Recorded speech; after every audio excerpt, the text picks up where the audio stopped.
नमस्कार दोस्तों, welcome to I exam B. My name is Anshul Malik and I am currently working as section officer in central secretariat services. Students, आज के session में मैं आपको staff selection commission के बारे में कंप्लीट इन्फॉर्मेशन देने वाला हूं। अगर आप 12th पास हैं या फिर ग्रेजुएशन भी कर चुके हैं और एक बेटर अपॉर्चुनिटी या करियर की तलाश में हैं, तो स्टाफ सिलेक्शन कमीशन आपकी हर एक रिक्वायरमेंट को पूरा करता है। तो मैं आप सभी लोगों से आशा करता हूं कि इस वीडियो को एंड तक देखें, हमारे चैनल को सब्सक्राइब कीजिए और एसएससी रिलेटेड कोई भी क्वेरी हो तो हमें कमेंट सेक्शन में आप लिख सकते हैं। तो बात जब गवर्नमेंट जॉब की आती है तो सबसे पहले उसके बेनिफिट्स हमें दिमाग में आते हैं। तो अगर मैं मेन बेनिफिट्स की बात करूं तो 4 बेनिफिट्स होते हैं गवर्नमेंट जॉब के। First one is your job security, second one is your financial security, third one is work life balance, and fourth one is perks. Everybody knows that the retiring age from any government job is 60 years. तो job security आपकी पक्का है, आपकी job लग जाएगी तो 60 साल तक आपको कोई निकाल नहीं सकता। साथ ही साथ फाइनेंशियल सिक्योरिटी भी गवर्नमेंट जॉब प्रोवाइड करती है। फिक्स सैलरी होती है, फिक्स इंक्रीमेंट होते हैं, फिक्स डीए इंक्रीज होते हैं जो हर साल लगते हैं। तो फाइनेंशियल सिक्योरिटी भी पूरी है। वर्क लाइफ बैलेंस, जहां प्राइवेट कंपनीज मार खा जाती हैं, आपको पता है कि हर दिन आपको प्रूव करना है अपने आप को, तो ऐसा गवर्नमेंट जॉब में बिल्कुल नहीं है। You can maintain a very good work life balance in any kind of government job. And last one is your perks. तो पर्क्स भी अनलिमिटेड हैं, हर एक जॉब के हिसाब से डिफरेंट डिफरेंट पर्क्स सेट किए हैं। तो there are very good perks in government job. तो अब हमने एसएससी की बात कर ली, बेनिफिट्स की बात कर ली, तो अब वो टॉप 5 एग्जाम देख लेते हैं जो एसएससी हर साल कंडक्ट कराता है in order to recruit its staff. तो सबसे पहले और सबसे इंपॉर्टेंट एग्जाम की बात करूं जो ग्रेजुएट लेवल का एग्जाम है, वो है एसएससी सीजीएल। दूसरे नंबर पे आता है आपका एसएससी सीएचएसएल, जिसको हम combined higher secondary level examination भी बोलते हैं। तीसरे नंबर पे अगर आप इंजीनियर हैं और इंजीनियरिंग की फील्ड में जाना चाहते हैं तो आप एसएससी जेई यानी जूनियर इंजीनियरिंग का भी एग्ज़ाम दे सकते हैं। इसी के साथ साथ आप मल्टीटास्किंग जैसी पोजीशन हासिल करना चाहते हैं तो आप एसएससी एमटीएस का एग्ज़ाम दे सकते हैं। और अगर आप पुलिस में जाना चाहते हैं यानी सेंट्रल पुलिस ऑर्गेनाइजेशन का पार्ट बनना चाहते हैं तो आप एसएससी सीपीओ का भी एग्ज़ाम दे सकते हैं। तो ये कुछ इंपॉर्टेंट एग्ज़ाम है which you need to know कि हर साल एसएससी इन एग्जाम्स को कंडक्ट कराता है। So let us first discuss about SSC CGL. So CGL stands for Combined Graduate Level. जैसा कि नाम बता रहा है कि इस एग्ज़ाम में अपीयर होने के लिए आपका ग्रेजुएशन होना ज़रूरी है। आप किसी भी कॉलेज या यूनिवर्सिटी से ग्रेजुएट होने चाहिए so that you can appear for this kind of exam. अगर आप इसमें पोस्ट की बात करें तो assistant audit officer, assistant account officer, assistant section officer, inspector in income tax, divisional accountant जैसी पोस्ट एसएससी सीजीएल के अंडर आती हैं which you need to know. अगर मैं वैकेंसी अप्रॉक्स वैकेंसीज की बात करूं तो हर साल एसएससी कम से कम 10,000 वैकेंसी तो एसएससी सीजीएल के एग्ज़ाम में निकालता ही निकालता है। और अगर मैं स्टेजेस की बात करूं तो 4 स्टेजेस में इसका एग्ज़ाम कंडक्ट किया जाता है। टीयर 1 एंड टीयर 2 आपका ऑनलाइन एग्जाम होता है एंड टीयर 3 आपका offline which is followed by your CBT which is computer proficiency test. तो ये कुछ इंपॉर्टेंट बातें थी एसएससी सीजीएल के बारे में। अगर आपको इनमें से भी कोई भी पोस्ट पसंद आती है तो you can appear for SSC CGL. Let us now discuss about SSC CHSL. So CHSL stands for Combined Higher Secondary Level. तो अगर आपको इस एग्ज़ाम के लिए प्रिपेयर करना है तो आपको 12th पास होना ज़रूरी है। अगर आप पोस्ट की बात करो तो इसमें lower division clerk which is known as LDC, junior secretariat assistant जिसको हम जेएसए बोलते हैं, पोस्टल असिस्टेंट, सॉर्टिंग असिस्टेंट और डाटा एंट्री ऑपरेटर जैसी जॉब्स प्रोवाइड की जाती हैं। अगर मैं वैकेंसीज़ की बात करूं तो लगभग 5,000 के आसपास वैकेंसी हर साल एसएससी निकालती है इस एग्ज़ाम में। और साथ ही साथ अगर आप स्टेजेस की बात करोगे तो ये 2 स्टेजेस का एग्ज़ाम है, टीयर 1 एंड टीयर 2।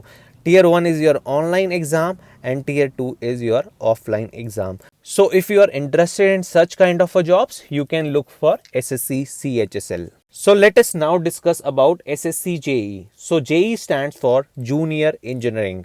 तो अगर मैं इसमें पोस्ट की बात करूं तो civil junior engineer, electrical junior engineer, mechanical junior engineer, surveying and contract junior engineer जैसी पोजीशन इस एग्ज़ाम के अंडर होती हैं। हर साल वैकेंसीज जो होती हैं वो 1000 के आसपास होती हैं। अगर आप इंटरेस्टेड है you can go on SSC website and check the exam calendar as well. अगर मैं स्टेजेस की बात करूं तो 2 स्टेजेस का एग्ज़ाम होता है, जिसमें पेपर 1 आपका ऑनलाइन होता है एंड पेपर 2 आपका ऑफलाइन एग्ज़ाम होता है। तो इसमें बेसिकली आपको इंजीनियरिंग की डिग्री चाहिए, ग्रेजुएशन की डिग्री चाहिए। तो डिपेंड करता है नोटिफिकेशन क्या आता है, तो आप एसएससी की ऑफिशियल वेबसाइट पर जाके इसको चेक कर सकते हैं। And if you are interested in any kind of engineering और technical job you can apply for SSC JE. So let us now discuss about SSC CPO. So CPO stands for Central Police Organization. तो अगर आपका सपना है कि police में आप भर्ती होना चाहते हैं या फिर सब इंस्पेक्टर या फिर असिस्टेंट सब इंस्पेक्टर जैसी पोस्ट को पाना चाहते हैं तो एसएससी आपको पूरा मौका देता है वो भी बनने का। Is just you have to apply for SSC CPO. तो हर साल में अप्रॉक्सीमेट वैकेंसीज की बात करूं तो लगभग 2000 वैकेंसीज हर साल एसएससी सीपीओ की पोस्ट में निकालती है। You can go and check your SSC website, you can check dates over here. And similarly अगर मैं पेपर की बात करूं तो ये 2 स्टेज पेपर होता है, जिसमें पहला आपका ऑनलाइन एग्जाम होता है एंड सेकेंड आपका ऑफलाइन एग्जाम होता है। So if you are interested in any kind of police job you can go for SSC CPO. So let us now discuss about SSC multitasking, which is commonly known as SSC MTS. So if you are 12th graduate and if you are looking for any kind of multitasking job you should go for SSC multitasking. अगर मैं vacancies की बात करूं तो हर साल 8000 vacancies आपको multitasking यानी एसएससी एमटीएस में दिखाई देंगी। And if you are interested you can go and apply for that also. अगर मैं स्टेजेस की बात करूं तो ये 2 स्टेज एग्ज़ाम होता है, जिसमें पेपर 1 आपका ऑनलाइन एंड पेपर 2 आपका ऑफलाइन एग्ज़ाम होता है। तो you can go and check SSC website about SSC multitasking. अब हमने एसएससी की बात कर ली, वो 5 एग्ज़ाम डिस्कस कर लिए जो एसएससी के नज़रिए से इम्पॉर्टेंट हैं।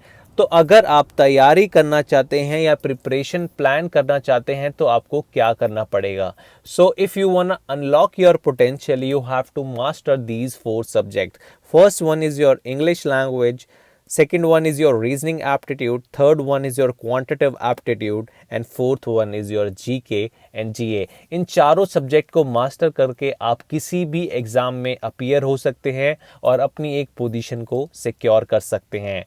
स्टूडेंट्स, अगर मैं अपनी बात करूं तो एसएससी सीजीएल का एग्ज़ाम मैंने 1 साल की तैयारी में क्लियर किया था। कुछ पॉइंट्स है जो मैं आपके साथ शेयर करना चाहता हूं।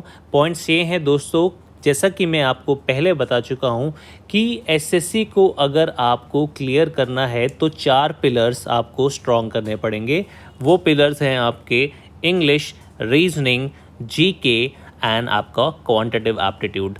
मैं हमेशा से कहता हूं कि क्वांटिटेटिव एप्टीट्यूड और इंग्लिश लैंग्वेज को हमें ज़्यादा प्रायोरिटी देनी है, बिकॉज अगर हम टीयर 2 की बात करें तो उसका वेटेज इंग्लिश और क्वांट्स का 200 नंबर का होता है। तो हमें इंग्लिश और क्वांट्स को ज़्यादा प्रायोरिटी देनी है अगर आप एसएससी सीजीएल को टारगेट कर रहे हो। साथ ही साथ अगर आप बाकी सारी परीक्षा को टारगेट कर रहे हो, जैसे ग्राउंड ड्यूटी, एमटीएस या फिर कांस्टेबल जैसी परीक्षा को अगर आप टारगेट कर रहे हो, तो उसमें आपको पता है कि टीयर 1 एग्ज़ाम ही होता है और सबकी प्रायोरिटी इक्वल होती है। तो हमें देखना है कि हम किस एग्ज़ाम के लिए टारगेट कर रहे हैं और अपनी प्रिपरेशन स्ट्रैटेजी हमें उस हिसाब से बनानी है। अगर आप सारे सेक्शन को इक्वल इम्पॉर्टेंस दोगे, हर दिन हर एक सेक्शन को 2 घंटे दोगे, शाम को 1 घंटे का आप मॉक टेस्ट निकालोगे, उसके बाद उस मॉक टेस्ट का आप एनालिसिस करोगे। एनालिसिस में आपको क्या करना है दोस्तों, जितनी भी आपकी गलतियां हुई हैं वो आपको एक नोट पैड में लिखनी है, उसको वीक के एंड पर आपको रिवाइज़ करना है ताकि आप वो सेम गलतियां अपने एग्ज़ाम में नहीं करें। दोस्तों, इसी के साथ मैं आपसे ये भी कहना चाहूँगा कि कोई भी एग्ज़ाम क्लियर किया जा सकता है बशर्ते आपके पास दो चीज़ें हों। पहला है कंसिस्टेंसी, दूसरा है प्रैक्टिस। अगर आप ये दो चीज़ें 6 महीने या 1 साल के लिए फॉलो करेंगे, तब मैं गारंटी से कह सकता हूँ कि आप भी एसएससी, सीजीएल या जो भी एग्ज़ाम को टारगेट कर रहे हैं, वो आसानी से क्लियर कर पाएंगे। तो मेरी बातों को ध्यान रखना। तो आखिरी में मैं आपसे बस यही कहना चाहूँगा कि अगर आप किसी भी फील्ड में सक्सेस हासिल करना चाहते हैं तो वो आप ही के हाथ में है, और वो आजकल की दुनिया में हार्ड वर्क और स्मार्ट वर्क करके ही हासिल हो सकती है। तो इसी के साथ आप हमारे चैनल के साथ बने रहें, and thanks for watching I exam B.